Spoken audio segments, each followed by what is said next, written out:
Okay, so you got it all now. The Harley, the boots, the jacket, the black leather chaps. You got sexy black gloves going halfway up your forearm. You got silver rings on every finger, long wild hair, black with just a little gray, a very tasteful goatee and mustache, and a wild skull pendant hanging from your left earlobe. When you look in the mirror on your way out the door to your beautiful new machine and turn it just the right angle, you don't even look fat at all, just big. And maybe, just maybe, you don't look 50 either. Learning how to ride hasn't been easy. In fact, you may regret it a little that you didn't take the DMV approved motorcycle course. But it costs a lot of money, and you would burn up 2 full weekend days and a couple of weekday evenings after work.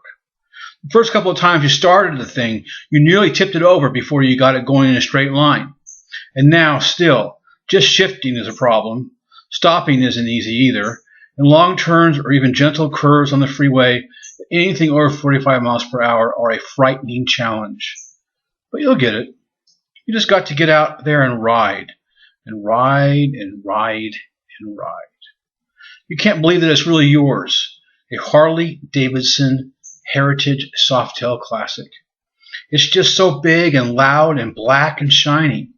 It looks like a Harley, like a freaking hog. It's got the windshield and the built-in leather silver-studded saddlebags. It comes with a sissy bar for your backseat Betty, when you get one, to nestle her back into while she straddles the bike and leans into you, also all clad in boots and silver and leather, with long hair wrapped in a leather-tethered, laced-up ponytail. It's got a 103 cubic inch engine. Everything about it shouts classic and Harley. And it's yours. It's really yours. Of course you can't afford it. Payments are $400 a month for 6 years. And all those accessories, the helmet, the jacket, and the boots, and the chaps, and everything else maxed out your already stretched out credit cards. Plus, the insurance is ridiculous. And the more miles you ride, the more you have to spend to keep the engine properly maintained and safe. So you are all dressed, you're ready to go. It's 4 p.m. on an October Saturday, and you leave Modesto to drive to a biker bar 30 miles away up in Tracy. Up the 99 and onto the overpass to the 120 in Manteca.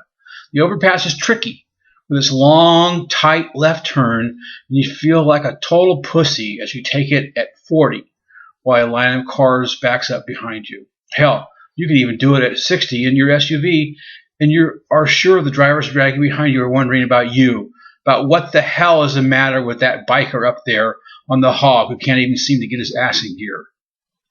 The 120 becomes the I-5 interstate for a minute at Lathrop before you turn onto the 205 to get to Tracy. At this point, you're feeling okay. The road is mostly straight, and you stay in the right-hand lane, going a steady 60 miles per hour. You're starting to have fun. Other bikers on Harleys pass you again and again and again, while you watch after them wondering who they are and where they are going. Are they real bikers, or someone like you, someone trying to audition for a part in order to get accepted into the regular cast? When you were about 10, you and your father were driving on a mountain highway near Big Bear Lake in Southern California when all traffic stopped. This was the time of movies like Wild Angels and Hell's Angels on Wheels, starring Peter Fonda and Jack Nicholson and Bruce Dern and Nancy Sinatra, that were all about crazy, violent outlaw biker gangs like the Hell's Angels.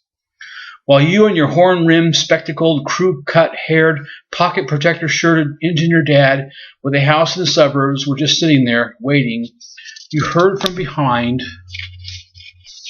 a huge rumbling, something that was not cars or trucks. What it was a couple dozen bikers, some with Bettys, some alone, all in tattoos and long hair and jeans and chaps and boots and leather jackets with Hessians on the back, all arriving to the spot where traffic was stopped, dead. And surprisingly, one of the first guys, who must have been one of the leaders, stopped your dad, your awkward, shy, nerdy dad, calmly rolled down the window of his 1963 baby blue Ford Falcon two-door wagon with 3 on the column, and engaged this incredible, heroic, movie star-looking man in polite, calm conversation. Looking back, you guessed they were talking about the traffic and why it was backed up, but all you could remember was how fucking cool the biker was and how completely and surprisingly unafraid your dad seemed. You get off the 205 and make your way back to the back road south of town to the out in the middle of Central Valley nowhere bar you've always seen. The one with the ramshackle building and dozens of hogs parked out front from 6 a.m. to 2 a.m. every day of the week. You always wanted to go in, but you didn't think you could just drive up in your Ford Explorer, park next to a fancy chopper, and just walk in and order a bud. Didn't seem right. But now, why not?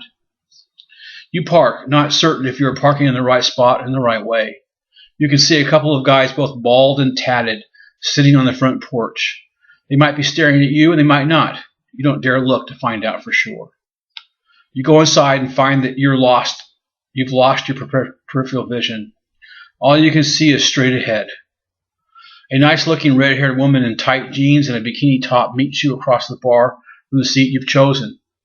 You can hear the sound of pool cues striking balls, and you smell beer and whiskey and leather and sweat, and you hear vague sounds of laughter along with scattered, angry, drunken shouts. The bartender has kind eyes. Is she feeling sorry for you because she knows you don't belong? And she calls you sweetie and honey as she takes your order and serves you wild turkey with a beer back. You've only got $20, and Nurse the one shot and one beer as Sydney tells you a little bit about her life, especially when she finds out that you are both divorced with a boy and a girl in high school. When your new friend wanders off to serve other customers, you risk a look around. No one is looking at you. No one seems to care. You wonder what to do next. Here you are in your silver and leather with your soft tail parked out in front of a biker bar, and you want to see what this is, what you've maybe gotten yourself into, and you have no idea how to start. You spring for one more shot and one more beer. Sydney seems to like you, and you like being called sweetie and honey, but she seems to like all the people in the bar and calls everyone sweetie and honey. At one point, she actually leans across the bar and gives one man a long, slow French kiss while the other patrons cheer them on. So you finish your drinks. You're out of money and out of ideas. You know you can't just stay without drinking, but you are feeling oddly very sober and unsatisfied while you reluctantly walk toward the door to leave. As you pass a couple of tables, someone makes a remark you can't hear, and the people sitting there laugh, and you know it is about you. Your bike and helmet are still out there in the dirt parking lot, and you try to look normal as you start it up and pull out onto the road. You decide to just go home. But it is getting dark, and so far you hate riding in the dark, and once you are on the 205 heading due east, the wind has picked up in a vicious, northernly directed rage, and as heavy as your hog is, you feel like at any minute you are going to go down. You crawl along at 25 miles per hour on the shoulder, while other Harleys zip past you at breakneck speed, clearly completely unfazed by the danger of the wind. Just at the point where, again, the 205 becomes the 5 briefly, before you can get back onto the 120 to Manteca, you see a pickup pass you and slow down and stop. There are 2 men in the truck, and there is a Harley-Davidson decal in the back window. Bikers. You stop and they approach, thinking that you are having mechanical difficulties, and offer to help. When you explain that it is just the wind, and that you just can't seem to deal with the fucking wind, they look at each other, raise their eyebrows, wish you good luck, and get back into their truck and leave. Shit, now what? It's getting darker, and the wind seems to be getting more powerful, and cars and bikes keep racing past like there's nothing wrong. So you try again, get your speed up, leave the shoulder, and enter the right lane of traffic, and do your best to get up to at least 55 or 60, and join the rest of the highway world. But it's no use. The wind is so strong, you have to actually aim the bike due south in order to keep going in a straight line. And you are convinced that if you pass a wall or a parked truck which temporarily blocks the wind, you'll fly off the freeway to your right and into a ditch or into the San Joaquin River. So you slow down again. You are disgusted with yourself, but you just don't want to die right now. Not tonight. You pull off Main Street, and with some struggle manage to get to the Walmart parking lot. You sit there a long time before calling your friend Jack to come pick you up. You tell him the bike broke down, probably the clutch, and that you'll call a tow truck when you get home to get the bike and to take it to the dealer.